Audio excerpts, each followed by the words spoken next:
नमस्कार मित्रों, आप सभी का बहुत बहुत स्वागत है।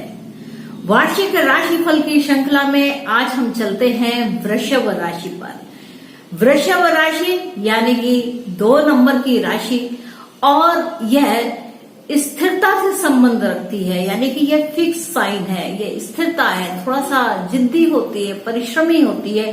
पृथ्वी तत्व से इसका संबंध है तो यह बिल्कुल पृथ्वी के समान थोड़ी अडिग होती है। तो यह वृषभ राशि है और इस राशि के जो स्वामी हैं वह शुक्र देव हैं और इस राशि पर जब चंद्रमा स्थित होते हैं तो बहुत ही मजबूत स्थिति में होते हैं, उच्च के चंद्रमा कहलाते हैं। तो इस प्रकार यह वृषभ राशि है। यह जो राशिफल है यानी कि 2022 का वार्षिक राशिफल है, यह आपकी लग्न पर आधारित है। इसकी चंद्रमा की राशि से विशेष कोई संबंध नहीं है। चंद्रमा की राशि का संबंध होता है आपकी 7.5 से, जब शनि की 7.5 चलती है उस समय चंद्रमा के संबंध से राशि को देखना चाहिए। तो जो वृषभ राशि है यह शुक्र की राशि है। द्वितीय भाव खान पान वाणी से संबंध रखती है, आपके परिवार से संबंध रखती है। तो यह वृषभ राशि का कार्य है। वृषभ राशि को अगर चरणाक्षर से देखना है तो जिन लोगों का नाम ई, उ, ए, ओ, वा, वी, वु, वे, वो से आरंभ होता है वह इस वृषभ राशि में आते हैं। तो 2022 में यह कैसा राशिफल रहने वाला है इसके विषय में इस एपिसोड में हम लोग बात करेंगे। तो देखिए, कुछ ऐसा है कि जो करियर को सबसे पहले देखते हैं तो वृषभ राशि वाले जातक हैं उनके लिए यह जो गोचर सब कुछ चल रहा है वह उनके नवम भाव यानी कि भाग्य से चलता है, उनके कैरियर को लेकर के चलता है, उनके लाभ को लेकर के चलता है और थोड़ा बहुत उनके खर्च को लेकर के चलता है। तो इस प्रकार ये जो वृषभ राशि है यहाँ पर उनका 9वां भाव, 10वां भाव, 11वां भाव और 12वां भाव सक्रिय है। तो पूरे वर्ष में आप देखेंगे कि आपका भाग्य में आपको स्थिरता मिलने वाली है, आपके कैरियर के क्षेत्र में आपको स्थिरता मिल रही है, आप लाभ भी प्राप्त कर रहे हैं, आपकी जो मनवांछित इच्छाएं हैं वह भी पूर्ण हो रही हैं और साथ ही विदेशों में भी आपके कुछ सुख संबंध यहाँ बनते हुए दिखाई दे रहे हैं। क्योंकि जो शनि महाराज हैं वह अपना राशि परिवर्तन करके जाएंगे 10वें भाव में जो आपका कैरियर का भाव है और यहाँ पर 10वें और लाभ को अगर आप देखें 10वें भाव और 11 भाव में काफी हलचल रहेगी। गुरु राशि परिवर्तन करेंगे, शनि राशि परिवर्तन करेंगे, नेपच्यून राशि परिवर्तन होगा और फिर वह वापस आएंगे। तो इस प्रकार जो कुल मिला के सारी हलचल है वह आपके भाग्य के भाव में है, आपके कर्म क्षेत्र के भाव में है और आपकी आमदनी के भाव में है और खर्च के भाव में आप कुछ ऐसे भी खर्च कर सकते हैं जिनकी आवश्यकता ना हो, लेकिन आप खर्च करने के बावजूद भी आप संतुष्ट नहीं रहने वाले हैं। तो इस प्रकार अगर देखा जाए तो कुल मिलाकर के आपके ये मुख्य रूप से 4 भाव एक्टिवेट हो रहे हैं। बात करते हैं कैरियर को लेकर के। तो वृषभ राशि के लिए कैरियर के दृष्टिकोण से यह जो वर्ष है यह बहुत ही सार्थक है। आपका कैरियर फुल रूप से यहाँ पर सेटल हो रहा है और चूंकि शनि आपकी राशि के 9वें भाव में रह रहे हैं और वहां से चलते आपके कर्म क्षेत्र को यह सहायता दे रहे हैं, यानी कि अब आपका कर्म क्षेत्र का विस्तार हो रहा है। हालांकि शनि एक बार 10वें भाव में जाएंगे और वहां से फिर वापस होकर के भाग्य भाव में आएंगे। तो यह जो इस वर्ष तक है यानी कि 31 दिसंबर तक शनि देव आपके जो कहा जाए सहयोगी ग्रह हैं या आपके एक भाग्यवर्धक जो ग्रह है, ये धीरे धीरे किंतु मजबूत स्थिति से आपके भाग्य को बनाने का काम करते हैं। तो यह इनका जो गोचर है वह 9वें भाव और 10वें भाव से होकर के निकलेगा। यह आपके कार्यक्षेत्र विस्तार को बड़ी उन्नति उसके अंदर देने वाले हैं। हालांकि आपको मेहनत बहुत करनी होगी लेकिन आपके कार्य जो है बहुत ही प्रतिष्ठा के साथ आपके सामने आपको बहुत ही अच्छा परिवर्तन देंगे। तो इस प्रकार यह आपका है। और अगर देखें तो क्या है कि यहाँ पर आप बहुत ही लाभ कमाने वाले हैं, यह भी एक दिखाई दे रहा है बात कि यहाँ पर आपको काफी लाभ होगा। वर्ष के पहले भाग में आपके चतुर्थ भाव पर गुरु की दृष्टि है तो गुरु की दृष्टि होने के कारण यहाँ पर ऐसी भी संभावना है कि आपका यहाँ से स्थानीय परिवर्तन हो, आपको काम के सिलसिले में अपनी जगह का परिवर्तन करना पड़े। तो देखा जाए तो ये जो पूरा वर्ष है यह आपके कैरियर के ऊपर विशेष रूप से केंद्रित है और यहाँ पर कैरियर को लेकर के बड़ी ही लाभ की स्थिति है। देखा जाए तो गुरु जी जो है वह राशि परिवर्तन जब करेंगे यानी कि लाभ में जाएंगे तो उस समय पर आपको कम से कम आपकी कैरियर की एक पहचान बनेगी और उसमें आप काफी लाभ कहा जाए तो मुद्रा का लाभ आपको यहाँ पर मिलेगा। आपकी इनकम बढ़ सकती है, आपको बड़ा स्थायित्व मिल सकता है। तो इस प्रकार यह कैरियर के क्षेत्र में आपकी उन्नति रहेगी।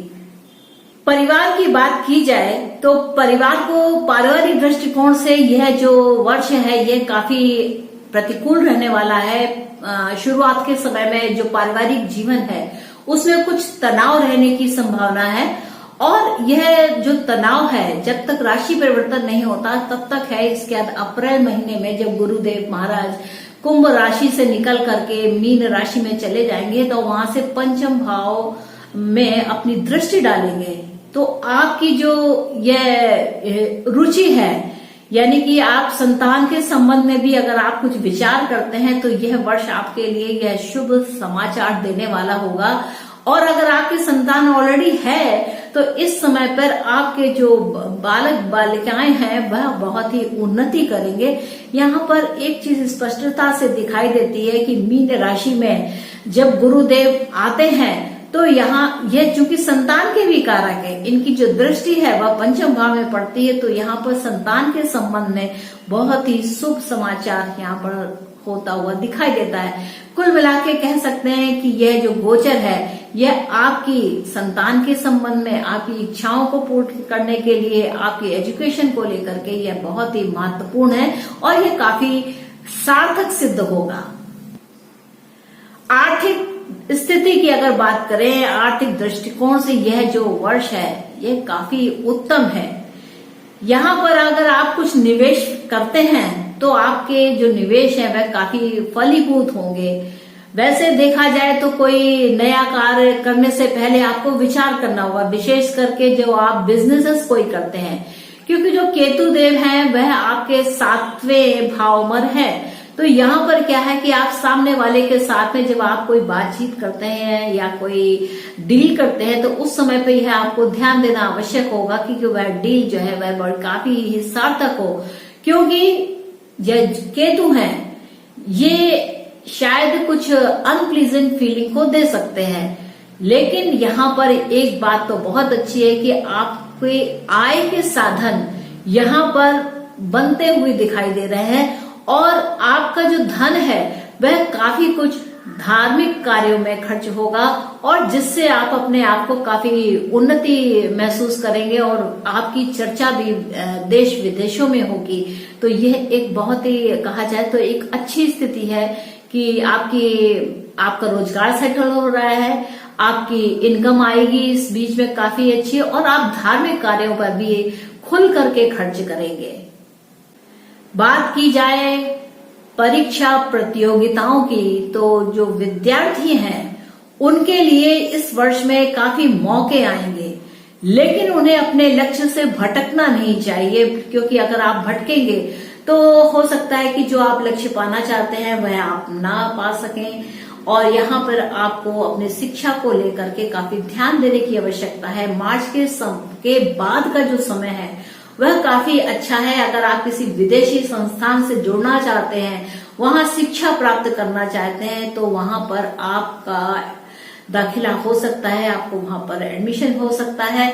और अगर आप यहाँ पर उच्च शिक्षा के विषय में कुछ सोच रहे हैं तो वह भी आपका कार्य पूर्ण होगा, क्योंकि जो गुरु की दृष्टि है ना वह यह सब बनाएगी। अगर आप उच्च शिक्षा को लेकर के कुछ बड़ा कार्य, बड़ी सोच के साथ काम करना चाहते हैं तो यह समय आपके लिए काफी सहायक है। ये पूरे वर्ष भर आप देखिएगा कि ये जो 3-3 महीने के स्लॉट आएंगे, पहले 3 महीने में ज्यादा कुछ ऐसी दिखाई नहीं देगा, लेकिन अप्रैल के लगते ही, क्योंकि अप्रैल में कई ग्रहों का शिफ्ट हो रही एनर्जी, तो वो अपने घर को परिवर्तन कर रहे हैं, अपनी राशि का परिवर्तन कर रहे हैं। तो ऐसे समय पे जब अप्रैल मास का महीना आए उस समय आपके जो रहने का स्थान है वह बदल सकता है। तो इस प्रकार ये 3-3 महीने का स्लॉट आएंगे। एक समय पर अगस्त से लेकर के अक्टूबर तक का जो महीना है वो थोड़ा सा आपको विचारवान स्थिति आपको वहां पर रखनी होगी, क्योंकि गुरु और शनि दोनों ही उस समय पर वक्री होंगे।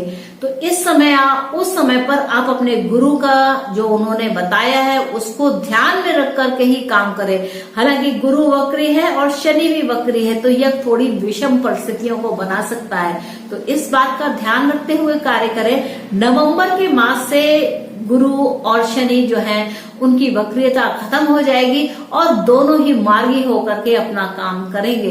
तो विशेष करके जिस समय वक्रियता चल रही होगी उस समय आपको बहुत ज्यादा ध्यान देने की आवश्यकता होगी कि जैसा गुरु कहे वैसा करें, या जो उचित है, जो सही है उस कार्य को करें, क्योंकि यह कार्य ही आपकी पहचान है। तो मित्रों, ये तो बात थी 2022 में वृषभ राशि के वार्षिक राशिफल का। आशा है कि आपको मेरा यह एपिसोड अच्छा लगा होगा, और आपने अगर मेरे इस एपिसोड को एंजॉय किया है तो कृपया इस चैनल को लाइक करें, शेयर करें और सब्सक्राइब करना तो बिल्कुल मत भूलें, क्योंकि सब्सक्राइब करेंगे तो ही तो आपको मेरे नोटिफिकेशन मिलेंगे कि मेरे एपिसोड्स रिलीज हो चुके हैं। तो मित्रों, मुझको आज्ञा दीजिए, मिलते हैं नेक्स्ट एपिसोड में वार्षिक राशिफल को लेकर के मिथुन राशि में। तब तक के लिए नमस्ते।